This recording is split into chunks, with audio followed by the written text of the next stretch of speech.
In this video, you'll learn how to withdraw money from Gumroad in just a few simple steps. First, log into your Gumroad account. Once you're in, head over to the settings menu usually found in the main menu or under your profile icon. Click on settings and you'll be taken to a page where you can manage all aspects of your account. Next, go to the payment section.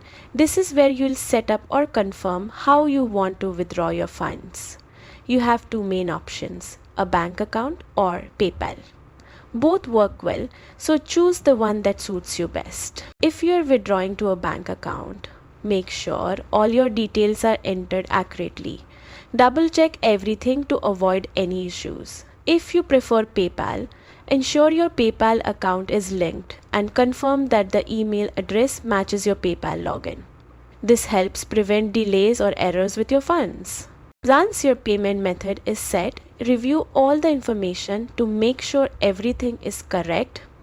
It's a good habit to periodically check these settings, especially if you've updated your bank or PayPal accounts recently. And that's it. You've successfully set up your withdrawal method on Gumroad, making it easy to access the money you've earned from your content.